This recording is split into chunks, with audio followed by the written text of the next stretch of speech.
You might remember just a few videos ago, it could have been the last one, I was talking about how we have a record inside of us, and I likened it to records like discs, you know. We used to buy these things years ago.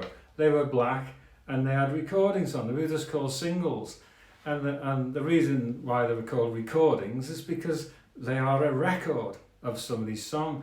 Well, human beings also have records, and these are inside of us. And they are emotional records. They carry the past. Sometimes you only have to smell a smell.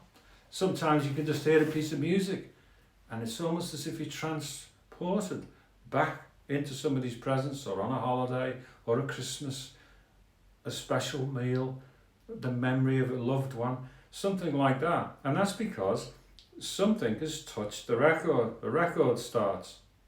And what I was trying to say before was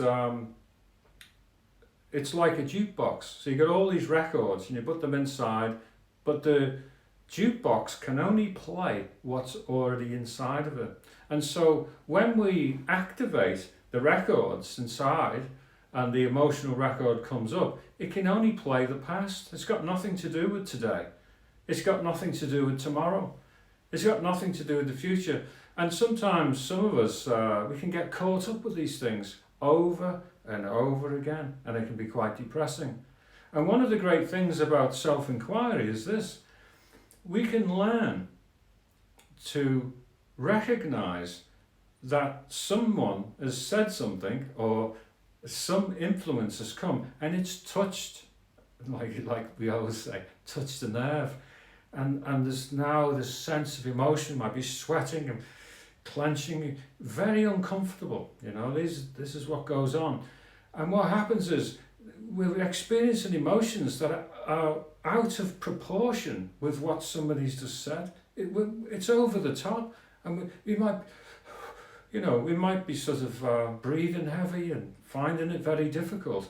Well, it's up to us really to realise that what's going on is not true for today. It's a piece of the past that's trying to come in and have its moment all over again. And if it gets the chance, it'll do it again and again and again. And this is what we are like as species. This is what we carry inside of us.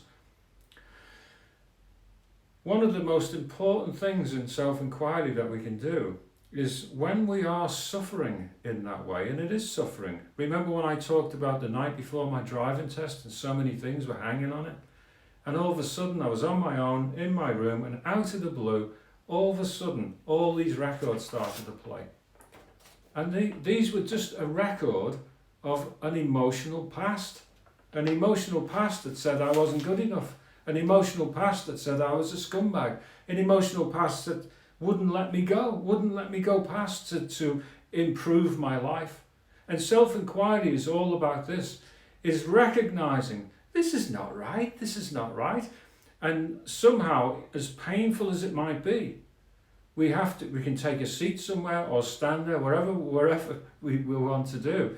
But basically, we have to say like that, and we have to separate yourself and almost see what's going on there and just watch it. You don't even have to speak to it. You don't have to do anything. You just have to recognize that you are one thing and it is quite another. You're not the same thing. And that is the beginning of breaking the record down. It's one of the most powerful things we can do.